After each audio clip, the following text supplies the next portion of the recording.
Here in the tech ministry at Oasis Church, there's a lot that happens during the week to get ready for the weekend. But once the weekend services start, it's all about the volunteers. In fact, if it weren't for our volunteers, we wouldn't be able to have services like we do. My week begins on Monday when I get the recorded message from Sunday night's 7 Now services. I edit the tape a little to include any additional videos so that they're all together and play from a single tape. This makes it easier during the week to keep things running smoothly for all the services. On Mondays, I also post the message on our podcast. Speaking of, did you know that all of our messages are available for free from our podcast? And beginning this series, you can even download and watch the messages on video.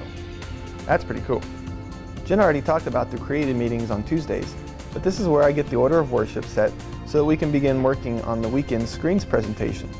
We use a program called Media Shout to put the song lyrics, sermon outline, announcements, videos, and anything else that may be going up on the screens.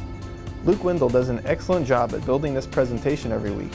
Some weeks this process can take a day, and some weeks several, depending on when all the elements are ready. Once Malika sends us the songs for the week from the various worship leaders, we put those in the order of worship as well, and then begin setting up light cues to go along with the songs. This brings me to the rest of my week. One of my passions is video production, which is where much of my background is. And it's my job to create many of the videos that we show here at Oasis. You may remember some of the short movies we showed during the Crash series in January.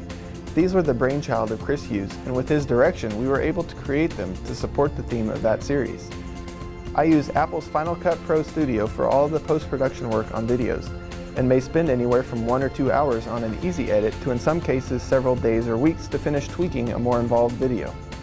Take this video for example. We started shooting much of the footage you're watching right now as early as a couple months ago.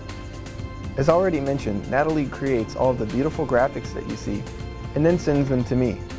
I take them and work them into video-ready images, sometimes animate them a little, create a countdown, and various versions to use as sermon backgrounds that are used in the Media Shout presentation. After I'm done working on a video, it gets sent over to the tech room and inserted into the Media Shout for that weekend. This brings us to Thursday afternoon, where usually at 4 o'clock we have a tech meeting and run through the order of worship and go through the Media Shout presentation to make sure everything is ready for the weekend.